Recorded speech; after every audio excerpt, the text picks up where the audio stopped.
आप सभी को नमस्कार। आज हम लोग जो 27वीं कारिका है उसको देख रहे हैं, और ये इंद्रियों पर ही है। और पिछले 26वें कारिका के कंटिन्यूएशन में है। यहाँ ये कहा जा रहा है कि जो मानस है, जिसको हम इंग्लिश में माइंड बोलते हैं और कभी कभी कॉन्शियस माइंड भी बोलते हैं, इसमें दोनों प्रकार की इंद्रियों के गुण होते हैं। दोनों प्रकार की इंद्रियों की तरह ये बिहेव करती है। मतलब ज्ञान इंद्रियां और कर्म इंद्रियां। और इसके अंदर, मानस के अंदर, एक डेलिबरेट करने की प्रिंसिपल होती है। डेलिबरेट मतलब सोचने की, किसी चीज पे आप बोल सकते हैं कि स्टार्टिंग लेवल की चिंतन करने की। और इसको, मानस को भी एक इंद्रिय बोला जाता है, क्योंकि इसमें कुछ ऐसे प्रॉपर्टीज होती हैं जो कि बाकी 10 इंद्रियों के समान होती हैं। और इसमें अलग अलग प्रकार के फंक्शनिंग करने की एबिलिटी है। और ये बाहर की जो विभिन्नता है, अ,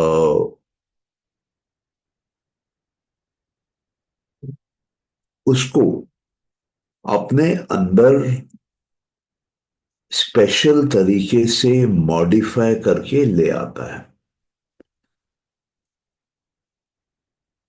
तो जो 11 इंद्रियां हैं, उसमें मानस, 5 ज्ञान इंद्रियां और 5 कर्म इंद्रियां, ये 11 की 11 इंद्रियों में मानी जाती हैं, एक साथ गिनी जाती हैं। और क्योंकि मानस में इन दोनों इंद्रियों के गुण हैं, तो ये एक ऑर्गन है जो नॉलेज भी गैदर करता है, ज्ञान भी लेता है, और एक ऑर्गन ऑफ एक्शन है जो बाहर कर्म भी करता है। इसका मतलब हमारी जो इंद्रियां हैं, ज्ञान इंद्रियां, कर्म इंद्रियां, वो अकेले काम नहीं कर सकती हैं। उनको मानस का भी साथ चाहिए रहता है। ज्ञान अंदर लेती हैं तभी भी, और बाहर कुछ करती हैं तभी भी। और एक इम्पॉर्टेंट बात सोचने की है कि इसमें एक डेलिबरेट करने का प्रिंसिपल है। डेलिबरेट मतलब किसी भी चीज के ऊपर सोचने का, एनालिसिस करने का, एक फॉर्म ऑफ जजमेंट करने का इसमें एक कैपेसिटी होती है। तो इसको भी थोड़ा देखते हैं हम लोग।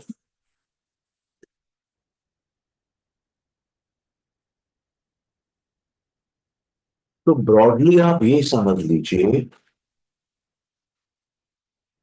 कि जिस तरीके से हमारी ज्ञान इंद्रियां बाहर की दुनिया में काम करती हैं, और हमारी ज्ञान इंद्रियां बाहर से अंदर ज्ञान लाती हैं। नहीं, मेरे ख्याल से मैं थोड़ा मिस्टेक कर गया। जिस तरीके से हमारी कर्म इंद्रियां बाहर काम करती हैं, और जिस तरीके से हमारी ज्ञान इंद्रियां बाहर से अंदर ज्ञान लाती हैं, तो इसमें एक इम्पॉर्टेंट रोल होता है। इनफैक्ट बोलना चाहिए कि क्रिटिकल रोल होता है। और वो रोल होता है मानस का। क्योंकि मानस को अगर बाहर कुछ करना है, या मानस को बाहर से जो अंदर आ रहा है उसको जानना है, तो मानस को एक अद्भुत क्षमता चाहिए। वो क्षमता क्या चाहिए? कि जब वो बाहर किसी वस्तु को, मान के चलिए कि देख रही है, तो पहले उसको वो वस्तु, आप बोल सकते हैं, क्लाउडी दिखाई देती है। वो उसको ठीक से आइडेंटिफाई नहीं कर पाती है। फिर उसमें क्लैरिटी आना चालू होती है, देखते देखते वो वस्तु क्लियर होना चालू होती है, वो उसके समझ में आने लगती है। वो उस वस्तु के गुण, प्रॉपर्टीज, क्वालिटीज को एक एक करके देखने लगती है। उसके शेप को, उसके साइज को, उसके कलर को, उसके फंक्शनैलिटी को। और फिर देखते देखते क्या होता है कि उसका रिकलेक्शन चालू होता है। वो माइंड अंदर से, अपने अंदर से वस्तु को देखते समय, वस्तु को देख रहा है इंद्री से, लेकिन वो अपने अंदर से, मानस के द्वारा, वो उस वस्तु का नाम लोकेट कर लेता है, आइडेंटिफाई कर लेता है। तो नाम कब आइडेंटिफाई करेगा? जब वो डेलिबरेट किया उसके ऊपर, उसने कुछ सोचा उसके ऊपर, फिर वो कंक्लूजन पे आया, अरे ये तो ये वस्तु है। तो वो डेलिब्रेशन जो है वो मानस करती है, आइडेंटिफिकेशन का प्रोसेस मानस आरंभ करती है। उसका कॉग्निशन, उसको पहचानना, उसका नाम क्या है, उसका मीनिंग क्या है, उसका वर्णन क्या है, ये कंप्लीट सेंस में ये आइडेंटिफिकेशन जो है वो मानस करती है। अब मानस, क्योंकि अंदर के साइड भी कनेक्टेड है, मानस अहंकार से कनेक्टेड है, और अहंकार बुद्धि से कनेक्टेड है। तो ये मानस और ये इंद्रियां बहुत ही विचित्र तरीके से, अगर आप समझेंगे इसको आज, तो बहुत ही विचित्र तरीके से सिर्फ बाहर काम नहीं करते हैं, अंदर भी काम करते हैं। आप ऐसा समझ लीजिए कि हम बाहर की दुनिया में कुछ देखते हैं, वस्तु को आइडेंटिफाई करते हैं, उसका शेप, उसका कलर, और फिर उसका नाम आ जाता है हमारे सामने, हमारे माइंड के सामने। उसी तरीके से हम जब अपने अंदर देखते हैं, तो हमारी अंदर की आंख या अंदर की देखने की क्षमता अंदर ऑब्जेक्ट को आइडेंटिफाई करती है। और वो ऑब्जेक्ट अब फिजिकल नहीं होता है, वो ऑब्जेक्ट अब मेंटल होता है। वो ऑब्जेक्ट का इमेज हो सकता है। तो वो इमेज को देखती है अंदर, जैसे हम सपनों में सपनों को देखते हैं, उसी प्रकार से ये ज्ञान की इंद्रियां अंदर भी देखती हैं, अंदर भी सुनती हैं। हम कई बार अपने अंदर एक आवाज सुनते हैं। कुछ लोग कहते हैं कि ये मेरे कॉन्शियंस की आवाज है। कुछ लोग कहते हैं ये मेरे अंदर की आई हुई देवी देवता की आवाज है। कुछ लोग कहते हैं ये मेरे अंतरात्मा की आवाज है। कुछ लोग कहते हैं ये मेरे ईश्वर की आवाज है। तो हम अंदर भी सुनते हैं, और उसी प्रकार से हम अंदर भी स्मेल करते हैं। कैसे स्मेल करते हैं? मान लीजिए कि आपके घर के किचन में कुछ खाना बन रहा है, और आपको मालूम पड़ता है कि ये आइटम बन रही है, और वो आइटम आपकी फेवरेट आइटम है। तो आप जब उसके बारे में सोचेंगे, तब आपके मुंह में उस आइटम का स्वाद आना चालू हो जाएगा, उसका टेस्ट आना चालू हो जाएगा, अंदर ही अंदर, माइंड के अंदर क्रिएट होके स्वाद आता है। स्मेल आता है। मैं जब मास्टर की सिस्टम कराता हूं उसमें एक मेंटल एक्सरसाइज आती है जिसमें ये बोला जाता है कि आप इमेजिन करिए कि आपने एक बीज बोया है जमीन में और उसको आप पानी दे रहे हैं, और कुछ समय के बाद वो बीज अंकुरित होके या फूट के बाहर निकल आता है। छोटा सा सैपलिंग, फिर छोटा सा प्लांट, फिर ट्री, पेड़ की तरह खड़ा हो जाता है। फिर वहां हवा चलती है, आपके शरीर में वो हवा लग रही है, ठंडी हवा है, आपको ठंडक का एहसास हो रहा है। तो ये पूरा एक इमेजिनेशन की एक्सरसाइज है। लेकिन कई लोग उस समय ठंडक फील करते हैं, और अंत में ये बोला जाता है कि अब देखिए कि उस पेड़ पे फूल लगे और फूलों में बहुत बढ़िया खुशबू है। तो कुछ लोग, कम परसेंटेज, मेरे ख्याल से 5% से भी कम, वो फूलों की स्मेल मेंटल लेवल पे ले पाते हैं। और जैसा मैंने कहा कि पहले इमेजिन करिए कि वहां हवा चल रही है, तो लोगों को वो हवा भी ठंडी या गर्म लगती है। अगर धूप है तो गर्म लगती है, अगर धूप नहीं है, शाम का वक्त है, रात का वक्त है, तो वो हवा ठंडी लगती है। ये एक्सपीरियंस जो है ये बाहर की दुनिया का नहीं है, ये अंदर की दुनिया का है, मेंटल वर्ल्ड का है, कंप्लीटली इमेजिनरी है, इमेजिनेशन में चल रही है। लेकिन हमारी जो पास्ट एक्सपीरियंसेस हैं उसके कारण ये नए प्रकार के एक्सपीरियंस ट्रिगर होते हैं। तो हमारे जो ये 10 इंद्रियां हैं वो बाहर भी काम करती हैं और अंदर भी काम करती हैं। अभी आप में से कोई पूछ सकता है कि जो एक्शन के ऑर्गन्स हैं वो अंदर कैसे काम करते हैं। जैसे मान लीजिए हमको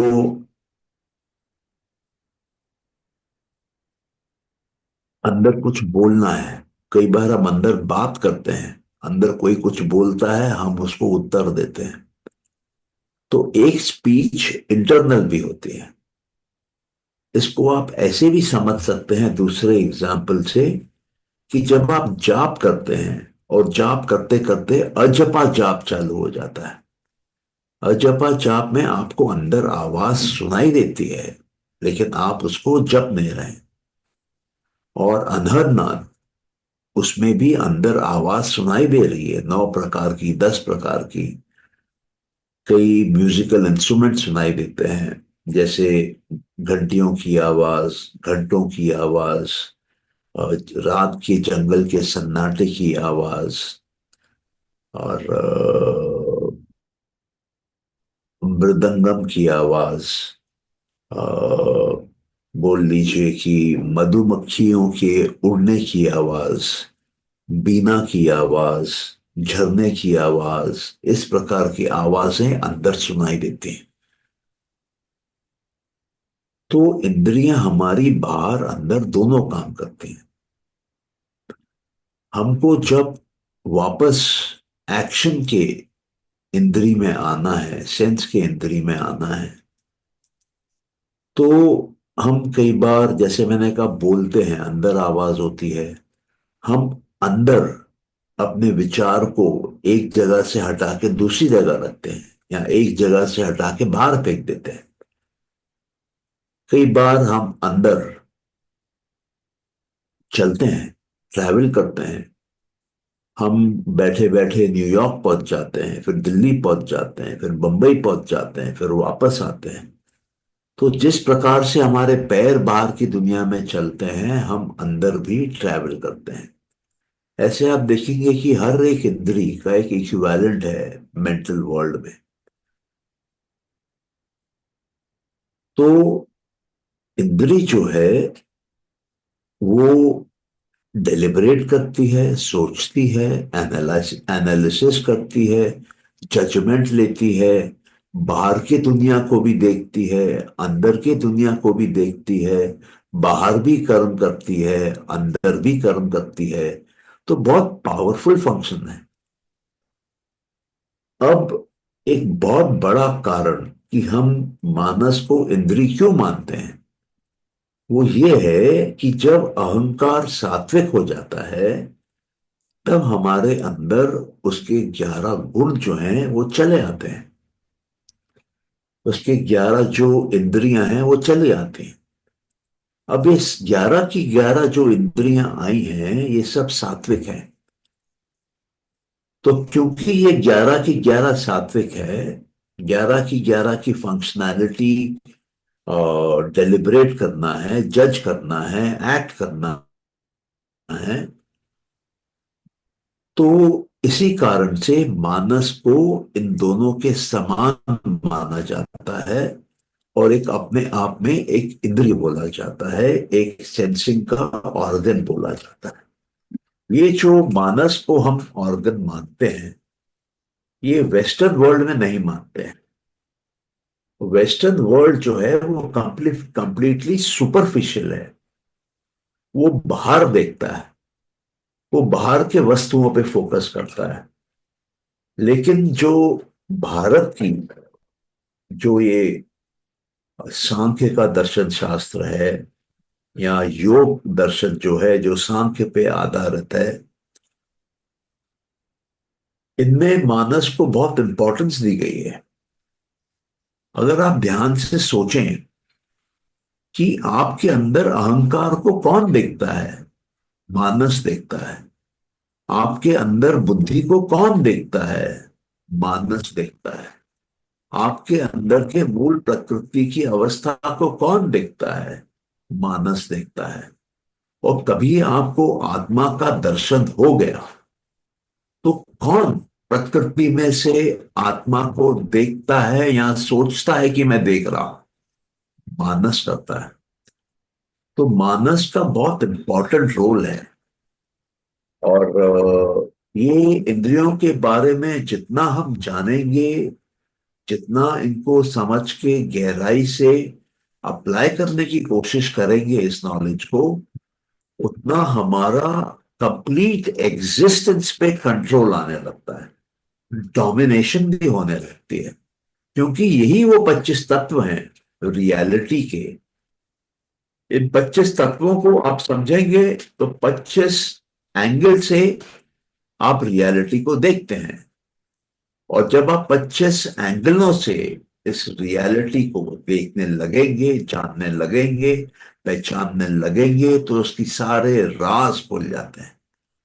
आपको प्रकृति के ऊपर एक चमत्कारी तौर का गजब का पावर आ जाता है। और इसी को समझना जरूरी है। यहां तक किसी का कोई क्वेश्चन है?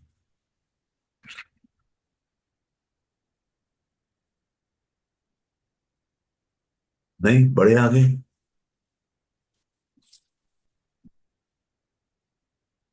सर।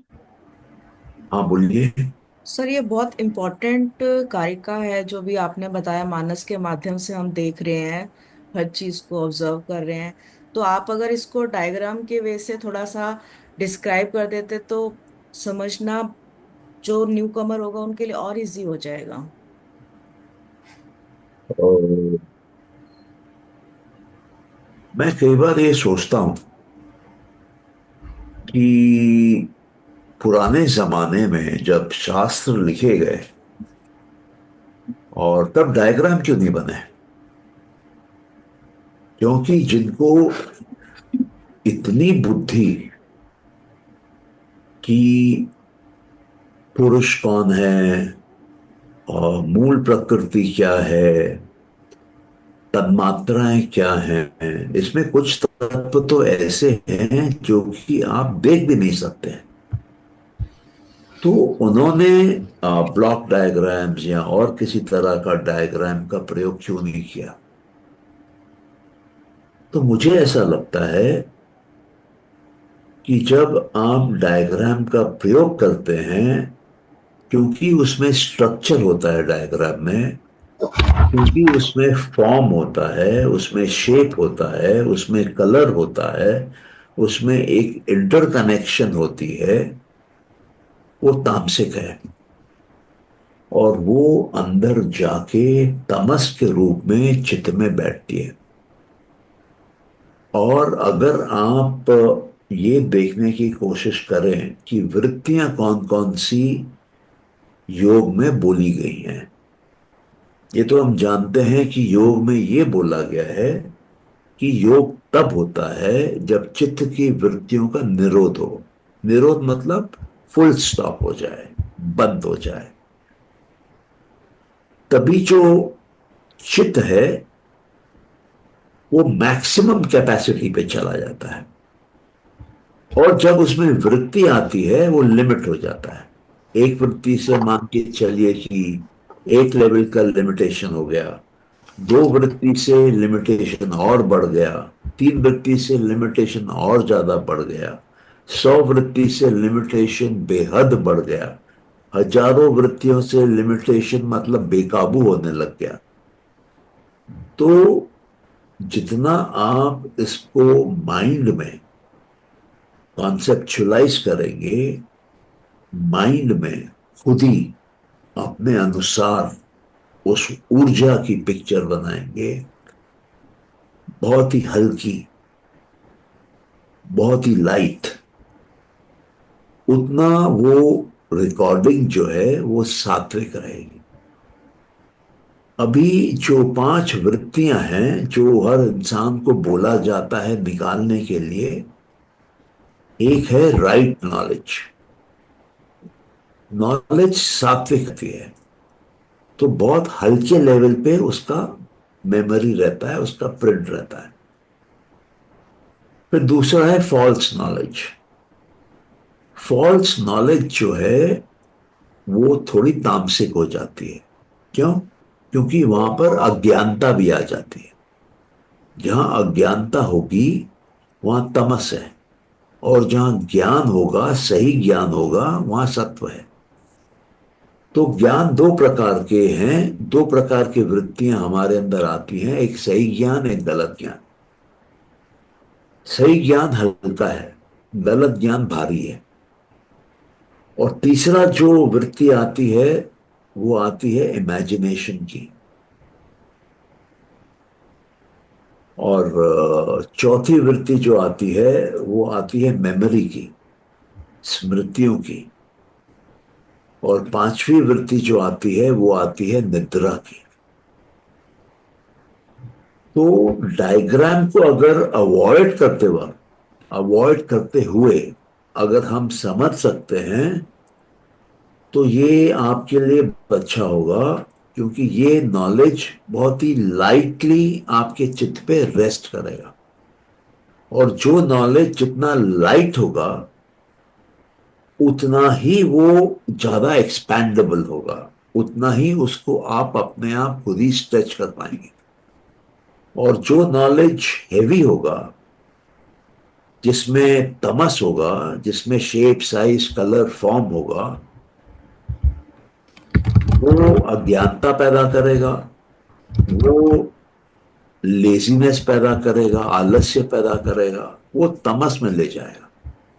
और जीवन का पर्पस तमस से निकलना है, तमस में जाना नहीं है। इसलिए आप देखेंगे कि हमारे यहाँ जो शास्त्र थे पहले, वो लिखे नहीं जाते थे, वो बोले जाते थे। और सामने वाला शिष्य उसको याद कर लेता था। लेकिन जैसे जैसे ये दुनिया बिगड़ती गई, वो तामसिक होता गया। और आज तो ये अवस्था है कि तमस के रूप में भी शास्त्र मिलते नहीं, लिखे हुए रूप में भी शास्त्र मिलते नहीं हैं। आप अपने शहर में थोड़ा घूम के देखिए, आपको कोई वेद मिलता है क्या? ऋग्वेद या यजुर्वेद, कोई भी चारों में से वेद आप खोज के देखिए, दर्शन शास्त्र खोज के देखिए। हम कहते हैं कि ये भारत हिंदुओं का देश है, और हम यहाँ 100 करोड़ के ऊपर हिंदू हैं। थोड़ा अपने 1 करोड़, 2 करोड़, 50 लाख की जनसंख्या वाली हिंदू जहां आबादी है, वहां अपने शास्त्रों को खोज के देखिए, नहीं मिलेंगे आपको। मिलेंगे भी तो मुश्किल से मिलेंगे। तो मेरा कहने का मतलब ये है कि मैं इसको 2 बार 3 बार एक्सप्लेन करने को रेडी हूं, लेकिन इसको माइंड में पिक करिए। इसको ब्लॉक डायग्राम के रूप में पिक मत करिए। बना सकता हूं मैं ब्लॉक डायग्राम, समझा सकता हूं, लेकिन ये बहुत सरल है। हमारे अंदर जो माइंड है, या जो माइंड की फैकल्टीज हैं, जो सो कॉल्ड माइंड का काम करती हैं, उसको हम कलेक्टिवली चित्त बोलते हैं। चित्त के 3 हिस्से हैं। एक बुद्धि, एक अहंकार, और एक मानस। बुद्धि पीछे की तरफ है, मानस आगे की तरफ है, अहंकार दोनों के बीच में है। मानस जो है वो दुनिया को देख रहा है, दुनिया से ज्ञान ले रहा है, दुनिया में ज्ञान दे रहा है, या दुनिया में काम कर रहा है। अहंकार जो है वो अपने से लेके मानस और बाकी जितना भी है तत्व सबको चला रहा है। तो अहंकार, जैसे हमने पहले देखा था, सात्विक होने पे 11 इंद्रियों को पैदा करता है, तामसिक होने पे 5 तन्मात्राओं को पैदा करता है, 16 तत्वों को अहंकार पैदा करता है। इसका मतलब अहंकार के पास 16 तत्वों को बनाने का, बिगाड़ने का ज्ञान है। और जो 5 तन्मात्राएं हैं वो और स्थूल हो जाती हैं, और सेटल डाउन हो जाती हैं मैटर के रूप में, और पंचमहाभूत बनते हैं, पृथ्वी, जल, अग्नि, वायु, आकाश। तो ये आपके 16 + 5, 21 तत्व हो जाते हैं। अब इनमें आप जब वो 3, बुद्धि, अहंकार, मानस जोड़ते हैं, तो आप ये तत्व और बढ़ जाते हैं। और थोड़ा सा मेरे से कैलकुलेशन में, काउंटिंग में मिस्टेक हुई है, लेकिन प्रकृति, मैनिफेस्ट प्रकृति, व्यक्त प्रकृति में 23 तत्व आते हैं, और अव्यक्त प्रकृति में ज्यादा आते हैं। 1 मिनट। व्यक्त प्रकृति और अव्यक्त प्रकृति दोनों मिला के 24 तत्व बनाते हैं। अव्यक्त प्रकृति 1 और व्यक्त प्रकृति 23। तो ये जो मानस है, ये मानस उस जगह पर बैठा है जहां पर एक तरफ उसके अंदर के मेंटल फैकल्टीज हैं, गहरे माइंड है बोल लीजिए आप, और दूसरी तरफ 10 इंद्रियां हैं, 5 ज्ञान इंद्रियां, 5 कर्म इंद्रियां। और 5 ज्ञान इंद्रियों के बाहर पंच महाभूत है, और 5 कर्म इंद्रियों के भी बाहर पंच महाभूत है। जो 5 ज्ञान इंद्रियां हैं वो ज्ञान लेती हैं पंच महाभूत की, मानस के होने पर। अगर मानस नहीं है तो ये काम नहीं करती हैं। मान लीजिए मैं सो रहा हूं, तो मेरी आंख काम नहीं करेगी, मेरी कान काम नहीं करेगी, मेरी जीभ काम नहीं करेगी, मेरी नाक सूंघेगी नहीं, उस समय स्मेल नहीं लेगी, मेरा स्किन जो है वो स्पर्श फील नहीं करेगा। लेकिन अगर कोई मेरे को छूता है और मेरी नींद खुलती है, तब मेरा मानस आ गया, तब मेरे को वो छूने का एहसास होगा, और तब वो इंफॉर्मेशन अंदर जाएगी। तब वो छूने की इंफॉर्मेशन मानस में आएगी, मानस उसको, अहंकार को देगा, अहंकार सोचेगा कि मेरे को कौन छू रहा है, मेरा हाथ लगा कि दूसरे का हाथ है। तो वो अपनी तरफ से सोच के वो बुद्धि को देगा। अब बुद्धि तय करेगा कि ये जो बोल रहे हैं दोनों, मानस और अहंकार, ये सही है कि नहीं है। क्योंकि बुद्धि को जजमेंट करने के लिए बहुत सारे संस्कार हैं उसके पास, पिछले जन्मों के भी संस्कार हैं। उसके आधार पर बुद्धि अपना निश्चय करता है, निर्णय लेता है, डिसाइड करता है कि ये इंफॉर्मेशन जो आई है ये काम की है कि बेकार है। काम की है तो रखेगा, बेकार होगी तो छोड़ देगा। वो स्टोर नहीं होगी फिर, उससे कोई स्मृति नहीं बनेगी, उससे कोई संस्कार नहीं बनेगा, उससे कोई कार्मिक अकाउंट का हिसाब चालू नहीं होगा। तो मानस एक क्रिटिकल पोजीशन पे है। एक योगी जब उसकी इंद्रियां डेवलप हो जाती हैं, जब उसका मानस भी डेवलप हो जाता है, तो वो अंदर के पांच तन्मात्राओं को भी देख लेता है। एक साधारण आदमी अंदर के पांच तन्मात्राओं को नहीं देख सकता है, लेकिन इंद्रियों को देख सकता है। क्यों?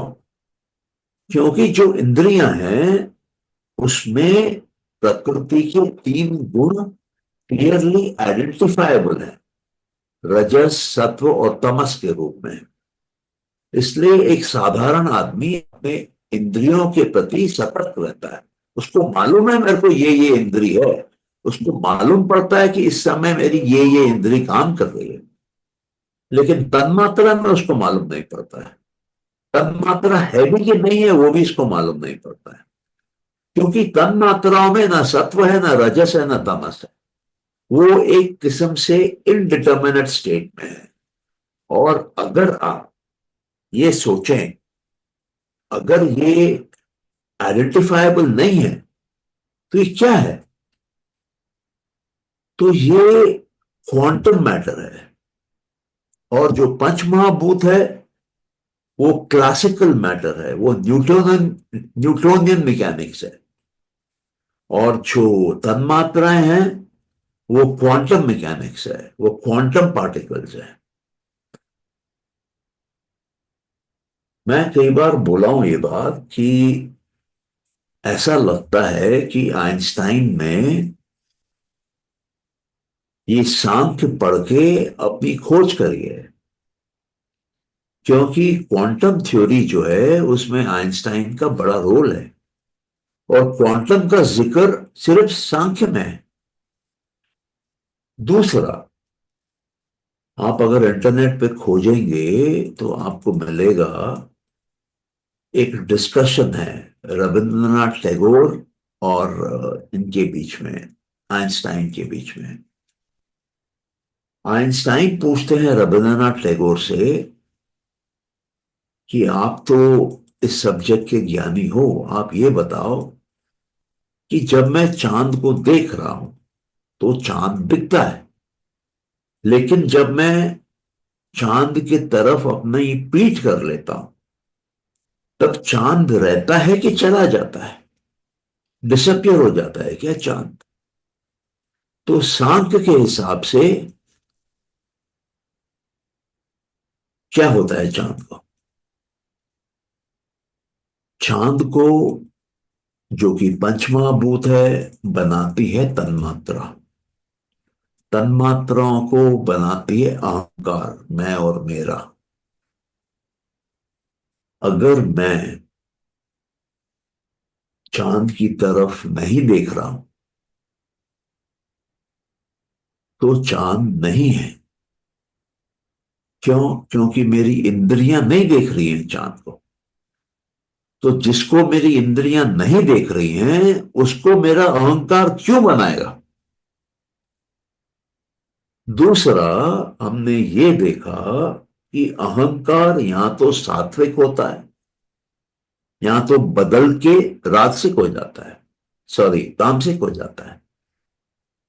तो रजस जो है वो दोनों स्थितियां पैदा करता है, सात्विक को और सात्विक करता है, तामसिक को और तामसिक करता है।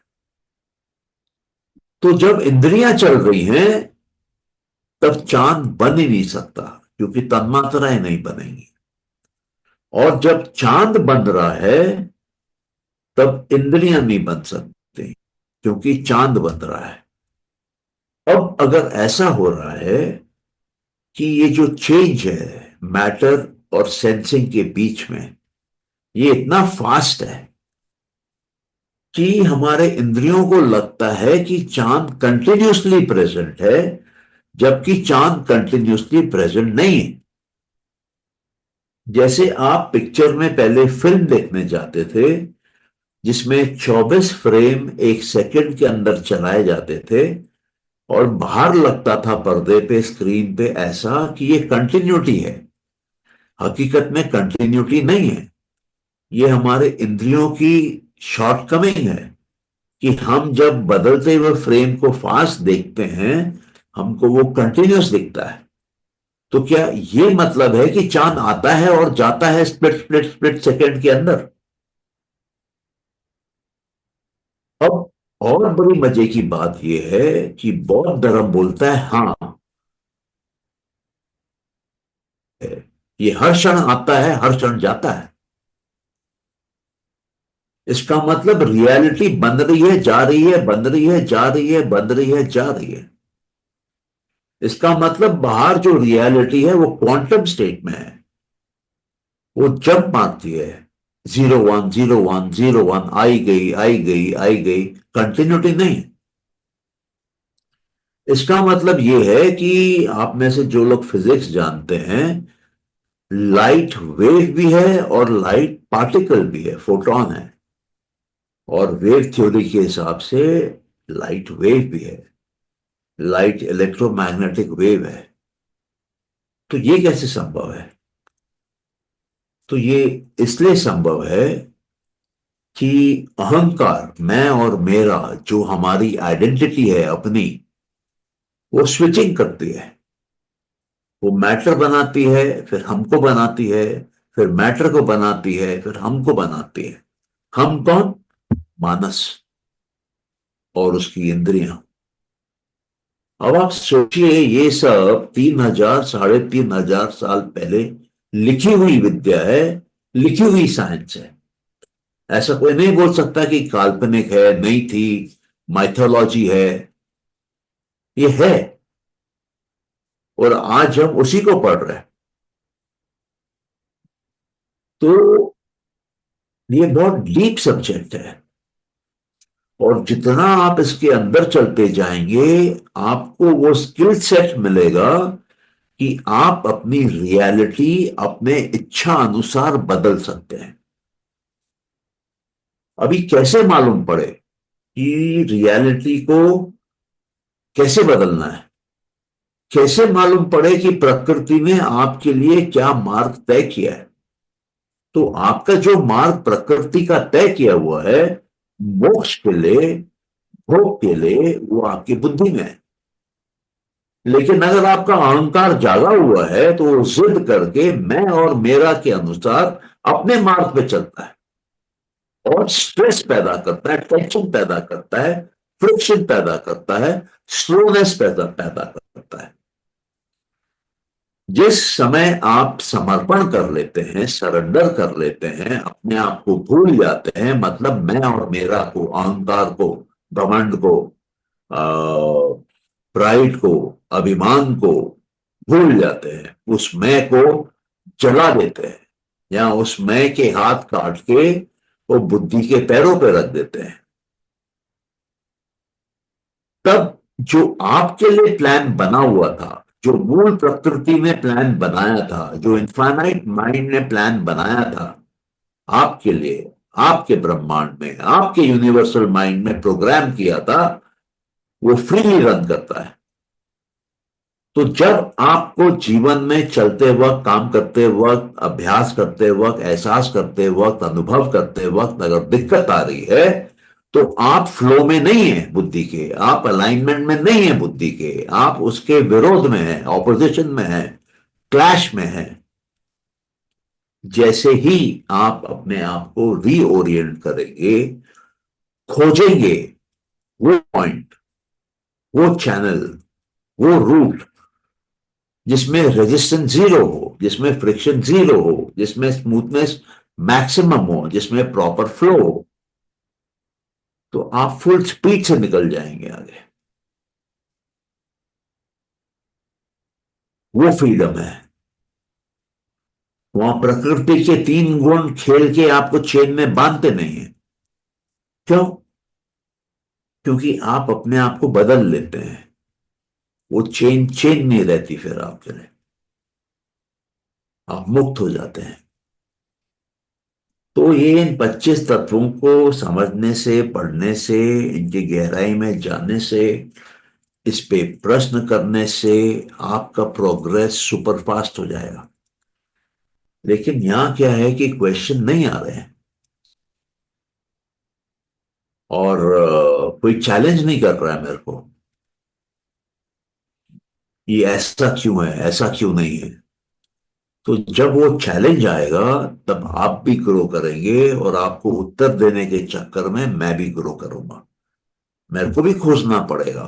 हो सकता है आपके प्रश्न का उत्तर अपने अंदर और गहरा जाके, अपने मानस से अंदर जाके, अहंकार पे, बोलिए उस पे क्या नाम है, बुद्धि पे, और गहराई में, मूल प्रकृति में।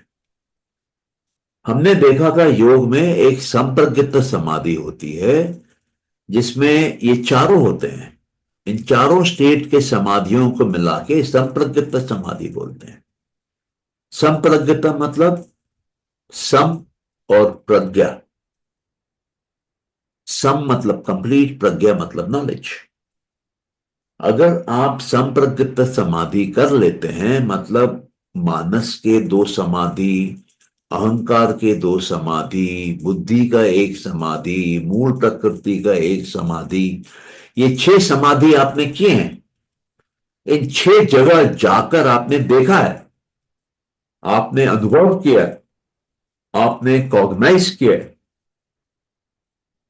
दृष्टा ने आपके इन 6 पॉइंट्स को देखा है, वहां का दर्शन लिया है।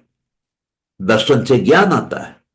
दर्शन शास्त्र वो शास्त्र है जो आपको कंप्लीट ज्ञान देता है, दर्शन के माध्यम से, अपने आप का।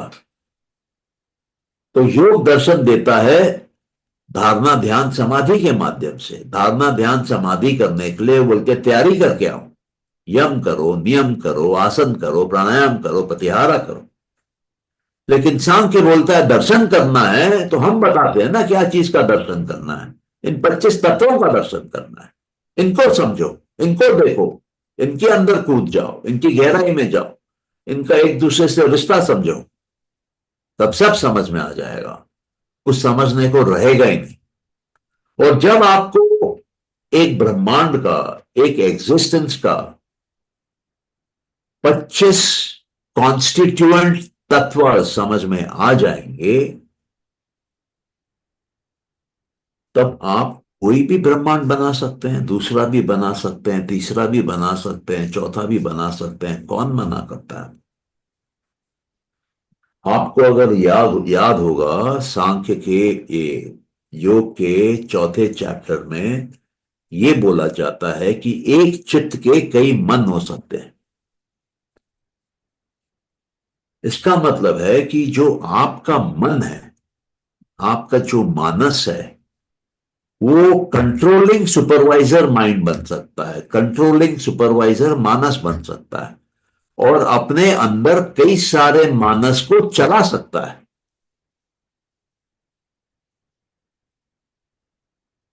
तो वो जो दूसरा मानस है, तीसरा मानस है, चौथा मानस है, वो दूसरे जीव में है, तीसरे जीव में है, चौथे जीव में है।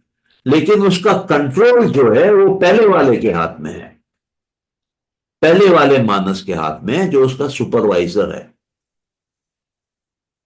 और वो जो पहला वाला माइंड है, वो चित्त के कंट्रोल में है, वो बुद्धि के कंट्रोल में है, वो अहंकार के कंट्रोल में है। अभी मैं आपको इसका एक बहुत क्रूड एग्जांपल देता हूं। जैसे हम लोग बोलते हैं आजकल पॉलिटिकल सिनेरियो में कि ये भक्त हैं बीजेपी सरकार के या मोदी के, ये अंधभक्त हैं। तो उनका जो माइंड चल रहा है वो मोदी का माइंड चल रहा है, मोदी का सुपरवाइजरी माइंड है। और ये हजारों लाखों में जो भक्त हैं वो उनके माइंड से चल रहे हैं। सिमिलरली गुरु शिष्यों में होता है। गुरु का जो माइंड है वो ना एनर्जाइज हो जाता है कि वो डाउन द लाइन कई हजारों लाखों माइंड को कंट्रोल करने लगता है। वो भक्ति है। तभी जो गुरु के विचार हैं वो डाउन द लाइन फ्लो कर जाते हैं एक पाइपलाइन में, और नीचे वाले को भी मिल जाता है वो। तो भक्ति से मिलता है, फ्लो फास्ट आती है, अनइंटरप्टेड आती है। इसलिए भक्ति सबसे इजी मार्ग है। आपको जोड़ देना है बस अपने आप, बाकी ऊपर से आता रहे। लेकिन कब जोड़ता है? जब आपका अहंकार का समर्पण। तो ये क्या है कि आपको इस पे अपना माइंड लगाना पड़ेगा, इसकी पॉसिबिलिटीज को समझना पड़ेगा, जोड़ना पड़ेगा।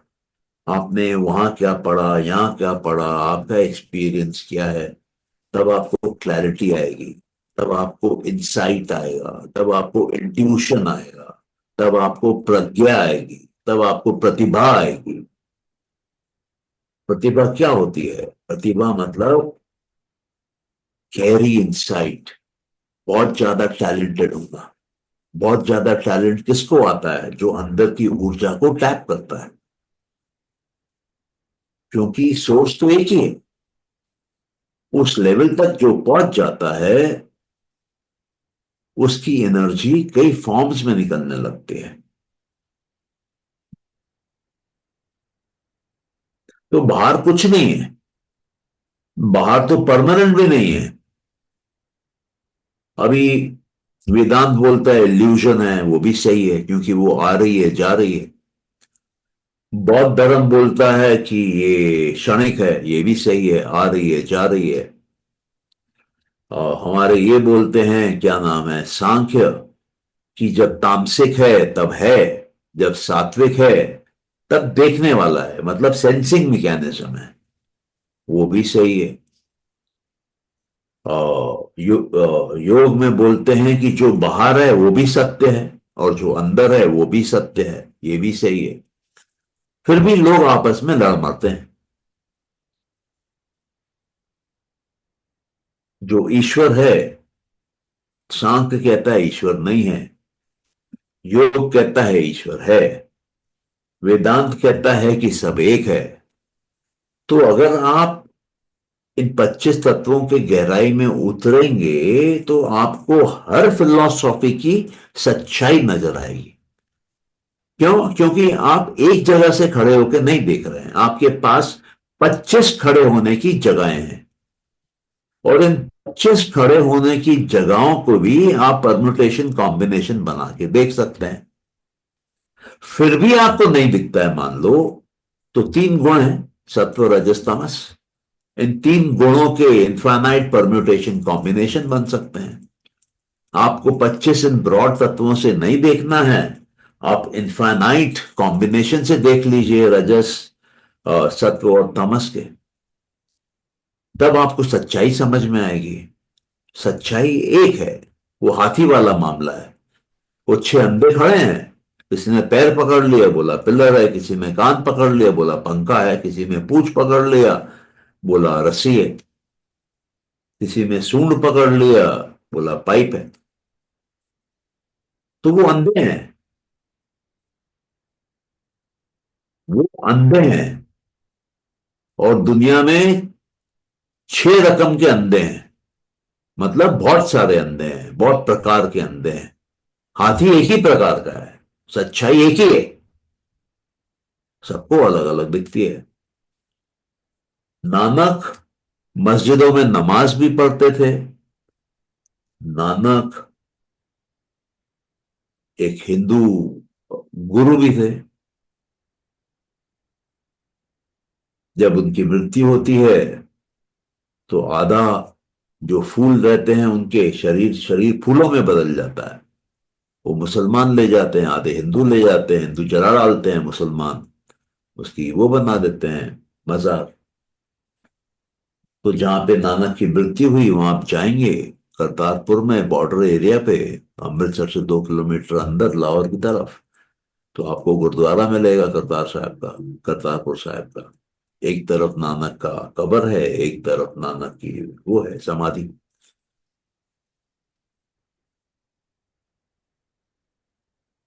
नानक को जब ज्ञान आया, उन्होंने सबसे पहले लिखा मूल मंत्र। मूल मंत्र का जो पहला अक्षर है वो है एक ओंकार। ओंकार एक ही है, क्रिएटर एक ही है, वो ध्वनि है, ओम की। सत नाम, यही उसका सच्चा नाम है क्रिएटर का, वो ध्वनि। करतार पुरुष, वही सब करने वाला पुरुष है। निर्भव, उसको किसी का भय नहीं है, क्योंकि उसमें ना तो कोई संस्कार है, ना तो कोई क्लेश है, ना तो कोई कार्मिक अकाउंट है। निर्भय, उसको किसी से बैर नहीं है। क्यों? क्योंकि ना तो उसको कोई ज्ञान है, ना तो उसको कोई स्मृति है, ना तो उसकी कोई कल्पना है। क्योंकि कोई वृत्ति नहीं है, कोई क्लेश नहीं है, कोई संस्कार नहीं है, कोई कर्म नहीं। अकाल मूर्त, ये जो है अकाल है, कोई नहीं जानता कब से चालू हुआ ये। अकाल मूर्त अजूनी सेवन, ये बिना योनि के आता है। बिना योनि के आया है, ये मां बाप के मिलन से नहीं आया है। सेवन मतलब एवर एग्जिस्टिंग, सेल्फ एग्जिस्टिंग, अपने आप में मौजूद है, स्वयंभू है। गुरु प्रसाद, इसको जब गुरु सिखाएगा तभी समझ में आएगा, वरना ये समझ में नहीं आता है। जप, इसको जपो। आद सच, ये आदिकाल से यही सत्य है। जुगाद सच, जहां तक ये सृष्टि जाएगी तब तक यही सत्य है। आद सच, जुगाद सच, है भी सच, आज भी यही सत्य है। नानक होसी भी सच। इसका मतलब क्या है?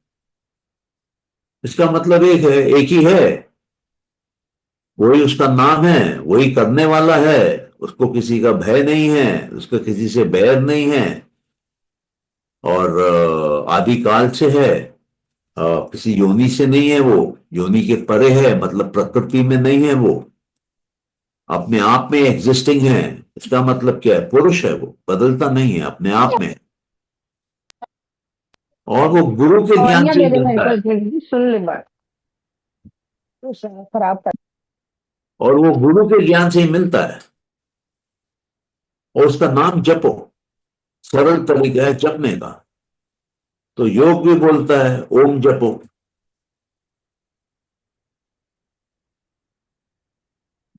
तो जब आप ये समझेंगे 25 तत्वों को, आपको पूरी साइंस समझ में आएगी। आप बोल सकते हैं पूरी फिजिक्स केमिस्ट्री बायोलॉजी समझ में आएगी क्रिएशन की। और उसके बाद आपको कोई किताब पढ़ने की जीवन में जरूरत नहीं पड़ेगी। अंदर से ही फूट फूट के निकलेगा, अंदर ही कनेक्शन हो जाएगा। अंदर से वो गंगा बहने लगेगी बाहर। आपको शिव जी की जरूरत नहीं है गंगा लाने के लिए ऊपर से धरती पे, और वो बहे और आप उसमें अलावा जाके नहा के आओ। वो सब पॉलिटिक्स बाजी है। तो आपको अपने अंदर के गुरु को जगाना है, अंदर के ईश्वर को जगाना है, अ, इन 25 तत्वों को समझना है, इनकी गहराई में उतरना है। फिर लाइफ ट्रांसफॉर्म हो जाती है। आपके जीवन बहुत स्पीड ले लेगी। कई बार वो स्पीड को मैनेज करना मुश्किल हो जाता है। जो कार्मिक अकाउंट आपका 10 जीवन में पूरा होना था, जो दुख आपको 10 जीवन में मिलने थे, वो आपको एक जीवन में आके आपके दरवाजे पे खड़ा हो जाएगा। और जो ज्ञान आपको 10 जीवन में मिलना था, वो भी आपके पास एक जीवन में आके खड़ा हो जाएगा।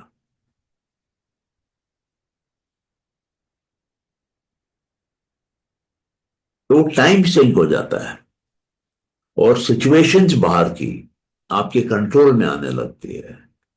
मतलब अद्भुत अद्भुत चीजें होती हैं। आप भाव में हैं, फ्लो में हैं, फ्रिक्शन गायब हो जाता है, रेजिस्टेंस लाइफ से चला जाता है, स्ट्रेस चला जाता है, चिंता चली जाती है। और लोग चिंता करते रहेंगे, आपको चिंता नहीं होगी। क्यों? क्योंकि आप बॉन्डेज से मुक्त हो गए हैं, आपने सारे चेन तोड़ दिए हैं, आपका माइंड फ्री हो गया है। उसमें संस्कार नहीं है जो उसको बांधे हुए हैं, उसमें वृत्तियां नहीं हैं जो मन को बंदर की तरह नचा रही हैं। तो इसलिए इन तत्वों को समझना जरूरी है और मेरे से सवाल पूछना जरूरी है, तब आपको मैक्सिमम बेनिफिट मिलेगा। ओके, क्लियर है सबको? जी सर। ठीक है, किसी का कोई क्वेश्चन है तो पूछ लो, वरना फिर क्लोज करते हैं।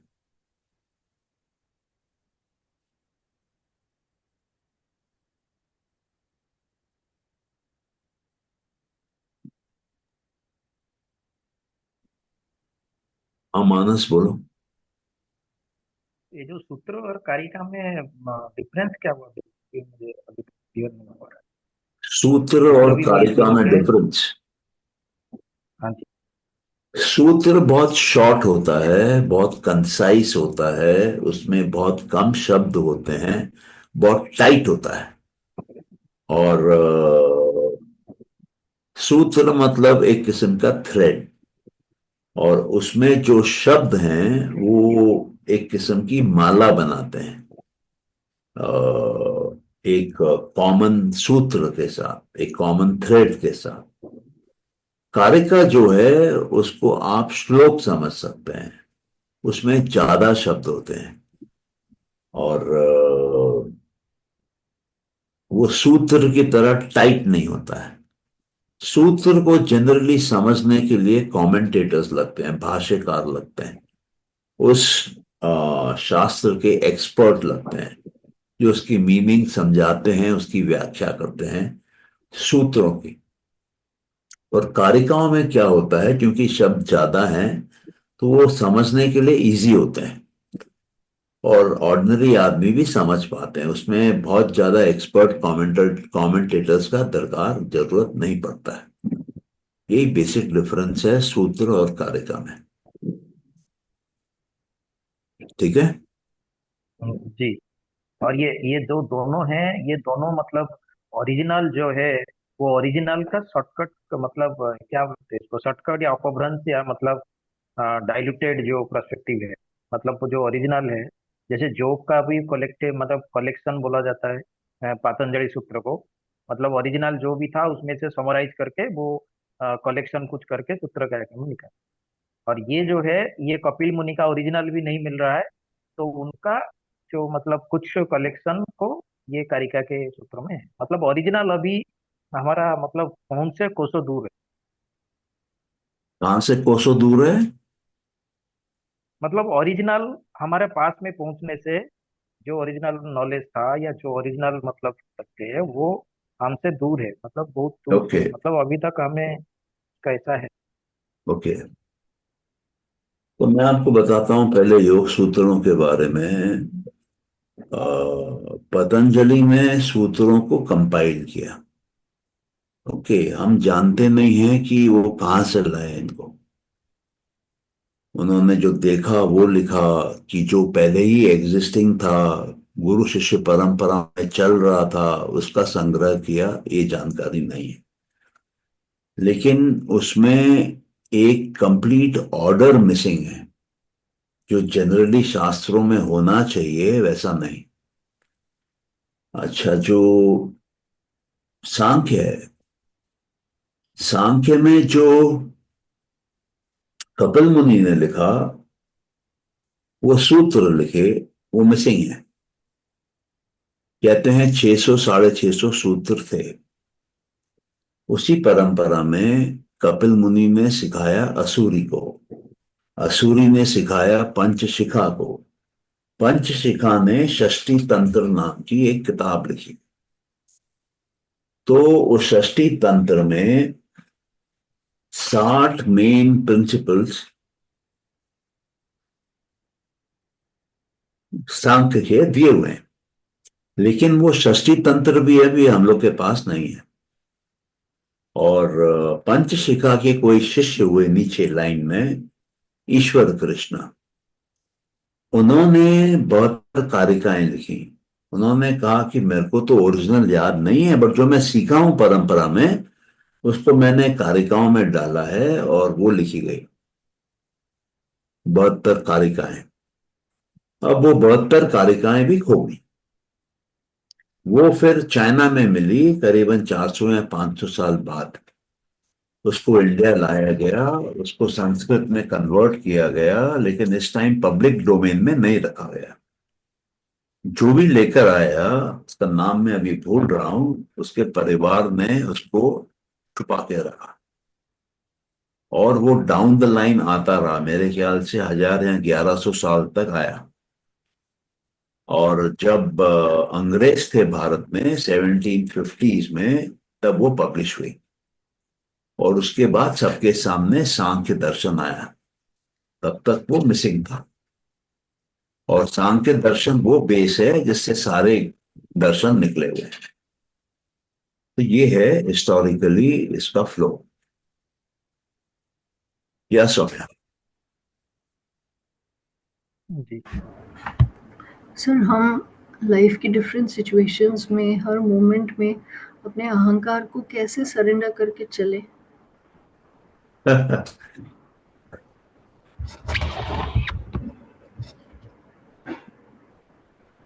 आप ही बताएं।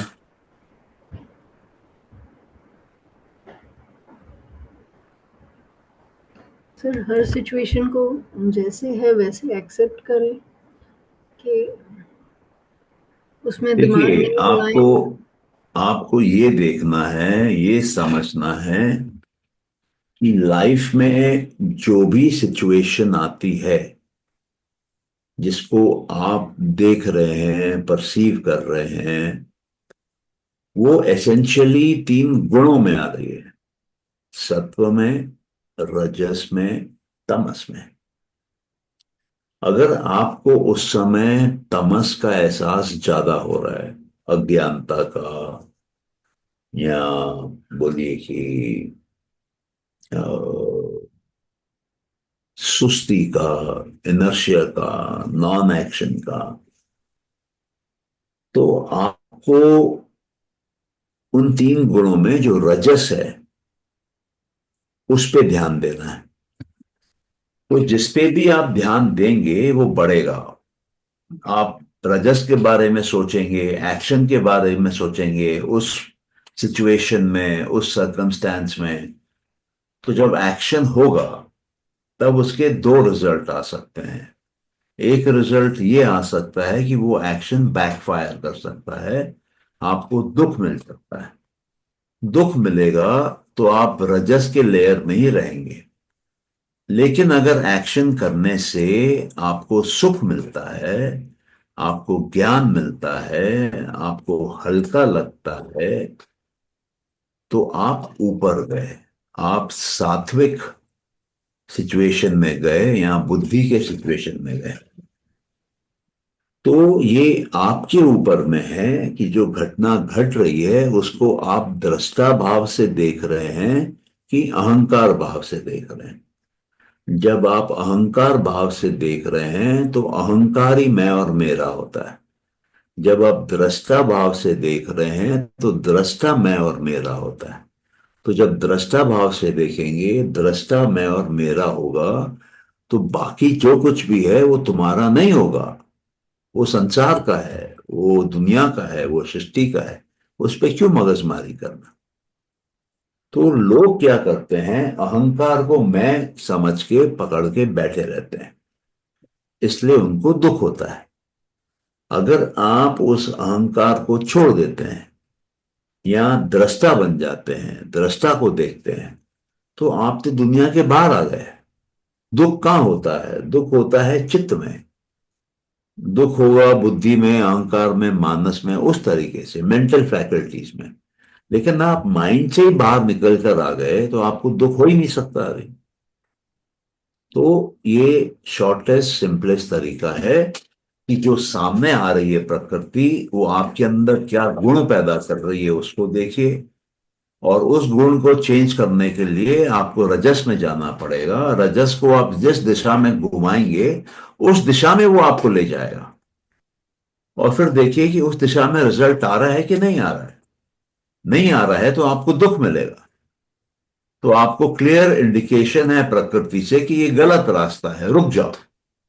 वो जब रोकती है तब दुख देती है, यहां मत जाओ, ये नो एंट्री है। तो जब भी नो एंट्री का जोन आ जाए और मन कर रहा हो अंदर घुसने का, समय लीजिए, मन को समझाइए, रिवर्स डायरेक्शन में एक्शन करिए और वहां से बाहर निकलिए। समझ में आ रहा है? कहां हाँ चले? जी, हाँ जी सर। हाँ। तो जो गुणों पे कंट्रोल सीख जाता है, वो पूरे प्रकृति पे कंट्रोल सीख जाता है। और दूसरा आपको ये समझना है कि मूल प्रकृति जो है, वो समझ लीजिए माटी है। बहुत बड़ी माटी का मैदान है आपके पास, और आप कुम्हार हैं। तो जब माटी बहुत है आपके पास, आप उससे कुछ भी बना सकते हैं। मटका बनाइए, ग्लास बनाइए, प्लेट बनाइए, चम्मच बनाइए, टावर बनाइए, जो मन करे बनाइए। तो ये जो मूल प्रकृति है, ये मिट्टी है। इससे हम कुछ भी मोल्ड कर सकते हैं। तो मोल्ड करने का कारण क्या रहता है? पुरुष। क्योंकि जो भी मोल्ड किया जाएगा वो पुरुष को दिखाने के लिए किया जाएगा, पुरुष को भोग कराने के लिए किया जाएगा। अगर पुरुष नहीं होगा वहां पे तो मोल्डिंग नहीं होगी, बंद हो जाएगी। और मोल्डिंग कहां होती है, कौन कंट्रोल करता है? बुद्धि करती है।